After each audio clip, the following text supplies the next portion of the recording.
Hello student, video में सभी का स्वागत है।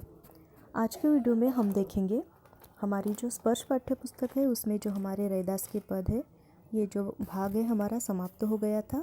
लेकिन आज के वीडियो में रैदास के दोनों पदों का हम भावार्थ फिर से एक बार रिवीजन के तौर पर देखेंगे। तो सबसे पहले पहला पद पढ़ते हैं। अब कैसे छूटे राम नाम रट लागी, प्रभु जी तुम चंदन हम पानी, जाकी अंग अंग बास समानी।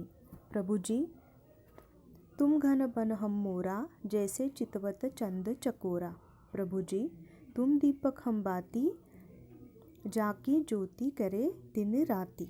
प्रभु जी तुम मोती हम धागा, जैसे सोनहि मिलत सुहागा। प्रभु जी तुम स्वामी हम दासा, ऐसे भक्ति करे रैदासा। तो सबसे पहले इस पद में जो है कवि अपने आराध्य को याद करते हुए उनसे अपनी तुलना करते हैं। उनका ईश्वर या प्रभु किसी मंदिर में नहीं बल्कि उनके मन में बसा है। उनके प्रभु सबसे श्रेष्ठ है, इसलिए कवि उस प्रभु की तरह बनना चाहते हैं। इसलिए वे तरह तरह के उदाहरण देते हुए कहते हैं कि हे प्रभु, हमारे मन में आपके नाम बार बार आ रहा है, वह कैसे छूट सकता है। मैं तो तुम्हारा परम भक्त बन गया हूँ।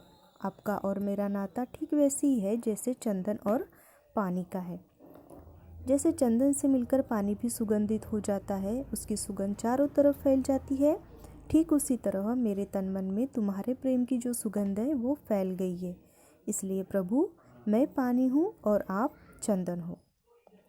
दूसरी पंक्ति में कवि कहते हैं कि जैसे बादलों को आकाश में मंडराते देखकर जो है मोर जो है वो खुशी से नाचने लगता है, उसी तरह से हे प्रभु, तुम आकाश में छाए काले बादलों के समान हो और मैं जंगल में नाचने वाला एक मोर हूँ। आपके दर्शन पाकर मैं खुशी खुशी नाच उठता हूँ। जैसे चकोर पक्षी सदा अपने प्रेम रूपी चंद्रमा की ओर ताकता रहता है, उसी भांति मैं भी सदा तुम्हारा प्रेम, तुम्हारा आशीर्वाद पाने के लिए तरसता रहता हूँ, क्योंकि हे प्रभु तुम चंद्रमा हो तो मैं चकोर हूँ।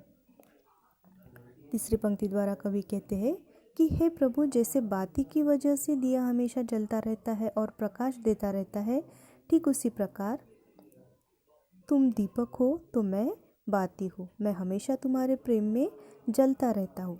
यह प्रेम रूपी दिया हमेशा जलता रहता है। चौथी पंक्ति में कहते हैं कवि कि प्रभु तुम मोती के समान पवित्र, उज्जवल और सुंदर हो और मैं उसमें बिरोया हुआ धागा हूँ, जो मोती से कभी अलग नहीं होगा। प्रभु, आपका और मेरा मिलन जो है वह सोना और सुहागे के मिलन के समान पवित्र है, क्योंकि जैसे सुहागे के संपर्क में आकर सोना जो है वह अधिक शुद्ध हो जाता है, ठीक उसी तरह हे प्रभु, मैं तुम्हारे संपर्क में आकर सोने जैसा शुद्ध हो जाता हूँ। आखिरी पंक्ति में कवि कहते हैं कि प्रभु जी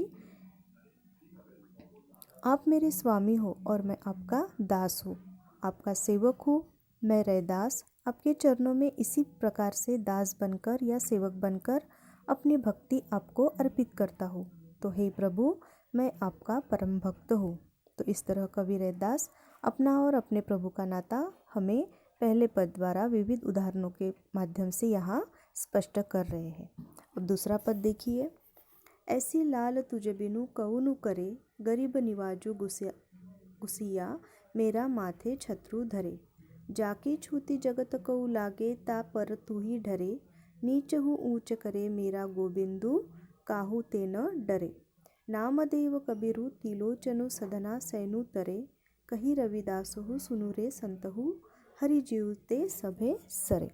अब रैदास कहती है कि हे प्रभु, तुम्हारे सिवा ऐसा कौन है जो अपने भक्त के लिए इतना बड़ा कार्य कर सके। तुम जैसा कृपालु और कोई हो ही नहीं सकता। कवि कहते हैं कि हे प्रभु, तुम गरीबों पर तथा दीन दुखियों पर कृपा करने वाले हो। तुम ही ऐसी कृपालु हो जिसने मेरे जैसे एक अछूत को या मेरे जैसे निचली जाति वाले के माथे पर या सिर पर राजाओं जैसा छत्र रख दिया है, अर्थात मेरे जैसे अछूत को राजा जैसा सम्मान दिया है।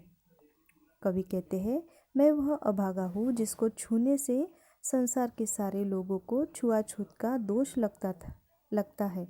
तब भी प्रभु तुमने मुझ पर असीम कृपा की है, मुझ पर द्रवित हो गए हो। तुमने मुझ जैसे नीच प्राणी पर कृपा करके मुझे इतने उच्च स्थान पर बिठाकर इतना सम्मान दिया है। सच में प्रभु, तुम्हें किसी का डर नहीं है। मैं बड़ा भाग्यशाली हूँ कि तुम्हारी कृपा मुझ पर हुई है। आगे कवि रैदास कहते हैं कि तुम्हारी कृपा न जाने किस किस पर हुई है, जैसे नामदेव जैसे छिपी, कबीर जैसे जुलाहे, त्रिलोचन जैसे सामान्य, सदना जैसे कसाई और सैन जैसे नाई आदि पर सभी तुम्हारी कृपा से संसार में अमर हो गए। संसार में आज भी इनका नाम, आपकी छत्र छाया में उन्हें असीम ज्ञान प्राप्ति हो गई, तो संसार में इसका आज भी इन लोगों का नाम बड़े आदर और सम्मान के साथ लिया जाता है। तो हे प्रभु, यह सारी आपकी ही कृपा है। आखिरी पंक्ति में कवि कहते हैं कि हे संतो सुनो, हरि जी सब कुछ करने में समर्थ है। वे कुछ भी कर सकते हैं। अपनी कृपा से साधारण से मनुष्य को उच्च स्थान पर ले जाने की क्षमता उनमें है। अपने भक्तों पर वे हमेशा अपनी कृपा दृष्टि रखते हैं। असंभव को संभव करने की चतुराई प्रभु में है। इसलिए हे प्रभु, मैं आपका दास बने रहना चाहता हूँ। मैं आपका हमेशा सेवक बने रहना चाहता हूँ। तो इस तरह पहले पद के माध्यम से और दूसरे पद के माध्यम से, इन दोनों पदों के माध्यम से कवि रैदास ने प्रभु का गुणगान करते हुए हमें ये सारी बातें यहाँ पे स्पष्ट की है। तो इस तरह से ये दोनों पदों का हमारा भावार्थ यहाँ पे समाप्त होता है। इसका जो प्रश्न अभ्यास है हम नेक्स्ट वीडियो में देखेंगे। Thank you, take care.